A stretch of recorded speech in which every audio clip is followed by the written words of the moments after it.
जय जय श्री राधा रमन, जय जय नवल किशोर, जय गोपी चित चोर प्रभु, जय जय माखन चोर। सभी नारायण भक्तों को हमारी ओर से प्यार भरा जय श्री कृष्णा, जय श्री राधे, जय श्री राधे श्याम, जय श्री सीताराम।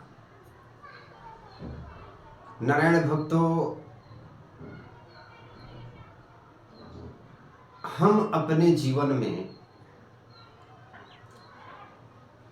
सब कुछ हमारे पास उपलब्ध होती है। संपत्ति हो, सुख हो, धन हो, दौलत हो, ये सब कुछ उस परमात्मा ने हमें प्रदान किया है और हमें दे रखा है। फिर भी हम असंतोषजनक रहते हैं, दुखी रहते हैं। ऐसा क्यों? किसी भक्त ने ये प्रश्न किया है कि गुरुदेव, दुनिया का कोई भी ऐसा खुशी नहीं है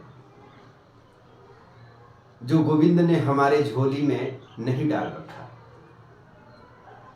प्रभु के कृपा से कुशल पत्नी है, माँ बाप है, अच्छा व्यापार है, अच्छा कारोबार है, अच्छे संपन्न रिश्तेदार है, सगे संबंधी हैं। सब कुछ गोविंद ने हमें बहुत बढ़िया दे रखा है। उनकी कृपा हम पर बड़ी विशेष है। लेकिन गुरुदेव, पता नहीं ये सब कुछ होते हुए हमारे मन में कभी शांति नहीं मिलती है। हमारे भीतर खुशी नहीं है। जैसे मानो दुख का सागर उमड़ रहा हो। और गुरुदेव, अपनी दुख हम किसे बयान करें? अपनी समस्या हम किसे कहें? क्योंकि यदि अपनी समस्या हम पड़ोसी को बताते हैं या इन संसार वालों को बताते हैं तो ये समस्या दुगनी बढ़ा देंगे। दूर तो करेंगे नहीं और इन्हें समस्या या कष्ट या संकट बता करके उसका निवारण भी नहीं होगा। लेकिन यदि मैं किसी को समस्या अपना बताता हूं, बयान करता हूं, तो 1 से 2, 2 से 4 जग में हंसाई हो जाएगी। और नारायण भक्तों, आपके जीवन में भी कुछ ऐसी समस्या चल रही हो, ऐसा संकट चल रहा हो या दुख आ गया हो, तो इन संसार वालों से कभी नहीं बताना, अपने पड़ोसी से कभी नहीं बताना। यदि अपनी समस्या किसी को बताना चाहते हो तो अपनी माता पिता से जरूर बताओ, अपनी पत्नी से जरूर बताओ। यदि वहां भी सलाह अच्छी ना मिले, वहां भी इस समस्या का समाधान ना हो, इस कष्ट का निवारण ना हो, तो फिर एक ही दर पर जाओ, गुरुदेव के पास जाओ। कहते हैं कि हम गुरु वर्ण किस लिए करते हैं?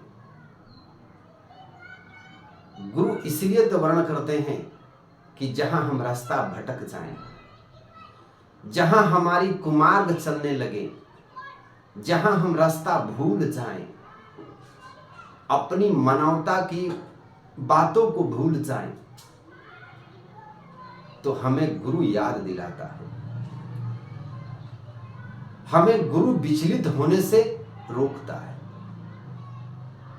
इसलिए हमारे जीवन में गुरु की दर्जा बहुत श्रेष्ठ है और प्रत्येक व्यक्ति को अपने जीवन में गुरु वर्ण करना चाहिए,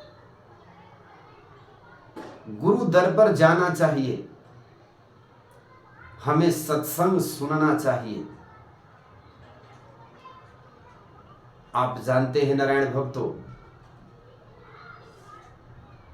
सत्संग का मतलब क्या है? सत्संग का मतलब होता है सत का संग, संसार का संग नहीं, सत का संग। किसी महात्मा ने क्या कमाल की बात कही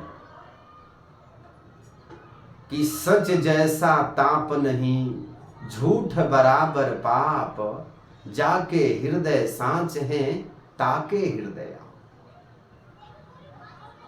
यानी सत्संग में सत का संग कराते हैं हमारे गुरुदेव। महापुरुष हमें अच्छी संगतों का संग करने की कला को बतलाते हैं। संसार में कितना भी समस्या क्यों ना हो, परिवार में कितनी भी समस्या क्यों ना हो, उस समस्या से उबरने का, उसे बचने का हमें तरीका बताते हैं गुरुदेव और ये महापुरुष। और कभी कभी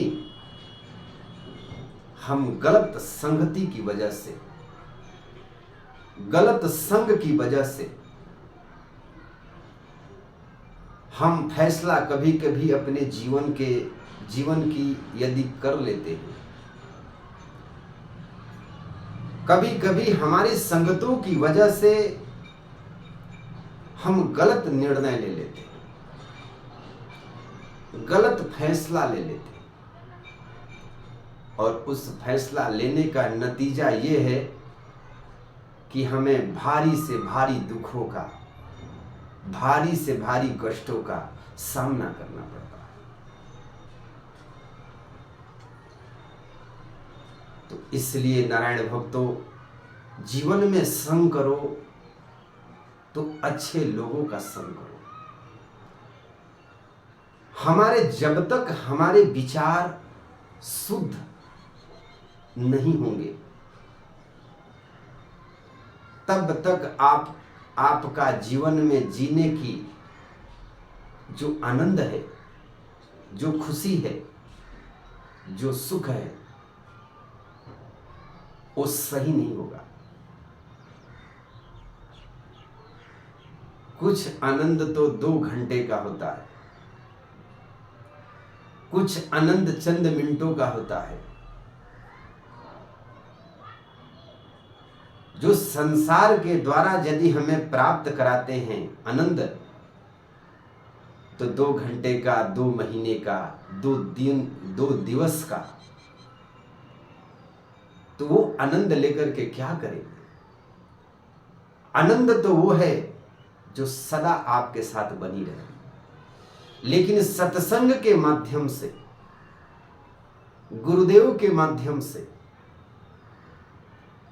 यदि आपने उन सारी बातों को अपना लिया, अपने जीवन में ग्रहण कर लिया, अपने जीवन में, तो सारी उम्र आप आनंदित रहेंगे, सारी उम्र आप खुशहाल रहेंगे, सारी उम्र आप आनंदित रहेंगे। ये जो मानव शरीर हमें प्राप्त हुआ है, इस धारा पर गोविंद ने हमें भेजा है अपनी कृपा दृष्टि देकर के। तो इसलिए नहीं भेजा है कि केवल आप अपने परिवार में ही उलझे रहें,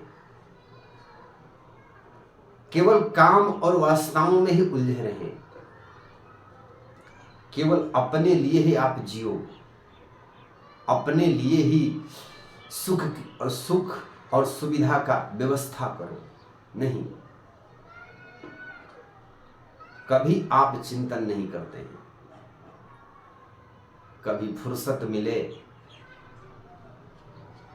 तो एक कमरे में बंद करके और कभी चिंतन करना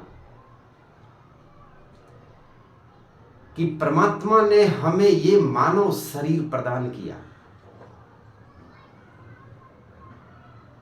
ये जो आप सांस ले रहे हो, कभी इस पर चिंतन करना कि ये जो मूल्यवान जो सांसें हमारी चल रही है, ये कौन दे रहा है। ये जो हमारी बुद्धि सही और गलत निर्णय को समझ लेती है और आप में समता है कि ये गलत है और ये सही है, यह बताने वाला कौन है। ये इतनी सुंदर आंखें किसने दिया है। ये जो हमारे पास सुख और सुविधा उपलब्ध है, जो हमारे पास संपदा है, जो हमारे पास नाम और प्रतिष्ठा है, ये किसने दिया। कभी एकांत में आप चिंतन करना, एकांत में आप चिंतन करना, आपके हृदय से एक आवाज आएगी, लेकिन आप इस हम और आप ये कभी नहीं सोचते। यदि हम भक्ति करने के लिए यदि कहें तो कुछ लोग कहते हैं कि महाराज जी भक्ति कल कर लेंगे, कल कर लेंगे, और कल का ये नतीजा है नारायण भक्तों कि कल तो आता नहीं है, काल जरूर आ जाता है। इसलिए कल की तो बात छोड़ो, पल का कोई भरोसा नहीं कि पल में क्या हो जाए। इसीलिए जब भी जागो, महापुरुष कहते हैं कि जब से जागो तभी से सवेरा, क्योंकि समय आपके अनुसार नहीं चलेगा। संसार में जो आप सोचें वैसा ही हो जाए, यह भी कोई जरूरी नहीं है। समय आपका अधीन नहीं है, आप समय के अधीन हो। हमेशा ये विचारों में आप बैठाए रहो। बुलावा कब परमात्मा के यहां से आ जाए ये कोई नहीं जानता है। तो जो समय हमारा बर्बाद हो गया, जो समय चला गया, उसके बारे में हमें चिंता नहीं करनी चाहिए। लेकिन जो समय बचा हुआ है, कम से कम नारायण भक्तों उस समय को चिंतन में लगाओ। चिंता में और चिंतन में अंतर है। चिंता परिवार के लिए होती है, चिंता कारोबार के लिए होती है, चिंता संसार वालों के लिए होती है, लेकिन चिंतन हमारे गोविंद के लिए होती है। चिंतन प्रभु के नाम की होती है। तो अपने समय को बर्बाद मत करो। उस मालिक ने हम पर बहुत कृपा किया है, इसीलिए ये मानव शरीर को सफल बनाओ। भजन करो, सत्संग करो। आपको कारोबार करने से कौन रोकता है? कारोबार करो। यदि व्यापार नहीं करेंगे, काम नहीं करेंगे, तो धन की प्राप्ति कैसे होगी? यदि धन की प्राप्ति नहीं हुई, तो ये जो परमात्मा ने हमें जो ये परिवार दे रखा है, इनकी परवरिश कैसे?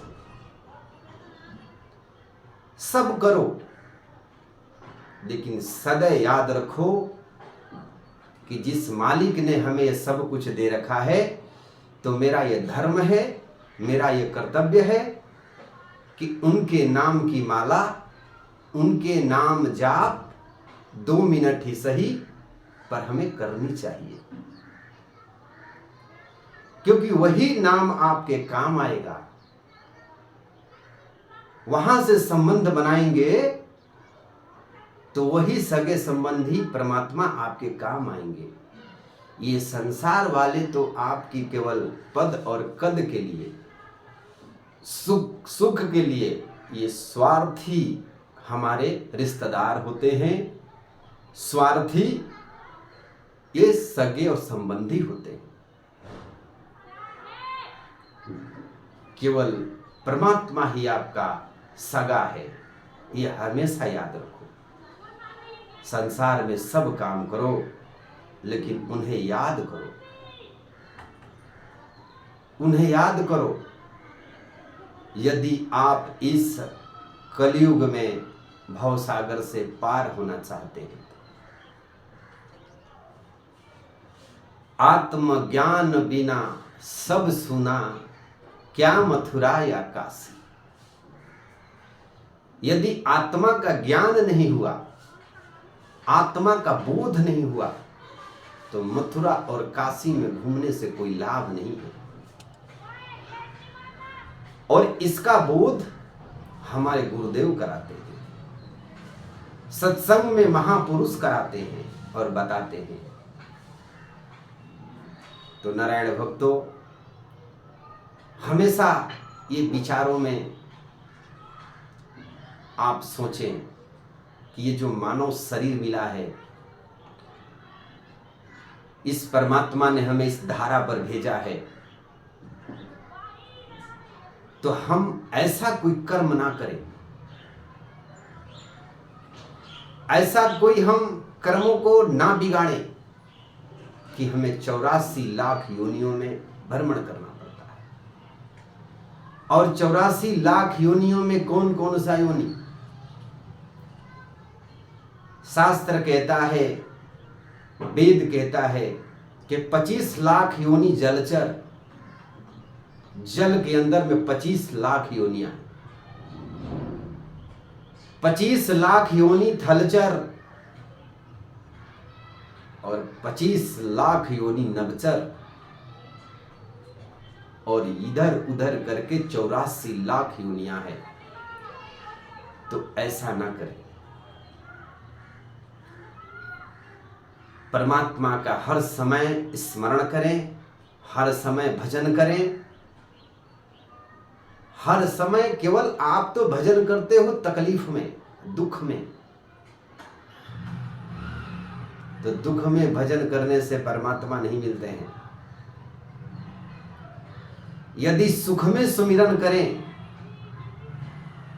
दुख में सुमिरन सब करे, सुख में करे न कोई, आज जो सुख में सुमिरन करे तो दुख काहे का हो। इसलिए जागो। आपका जीवन, आपका भविष्य आपके हाथों में होता है। अब संगति करके इससे अच्छे विचारधारा वाले महापुरुष बन सकते हो, अच्छे संग करके अच्छे व्यक्ति बन सकते हो। और यदि बुरे संगत किए तो अपना मानव शरीर तो खोओगे ही, 84 लाख योनियों के अधिकारी भी हो जाओगे। इसलिए नारायण भक्तों, सदा याद रखो कि ये जो शरीर हमें मिला है, इसका मालिक कोई और है, कोई और हमें चला रहा है, कोई और हमें जो कराता है हम करते हैं। हम सोचते हैं कि संसार में हम यहाँ जाएं, हम वो काम कर ले, हम ऐसे कर लें। नहीं, हुई है वही जो राम रचि राखा। राम जो कराते हैं वही हम करते हैं। लेकिन ये बुद्धि स्वीकार कहाँ करती है? ये तो हम कहते हैं कि तो हम कर रहे हैं, अच्छे करे तो हम, बुरे करे तो भगवान को यही मंजूर था, कह करके निकल लेते।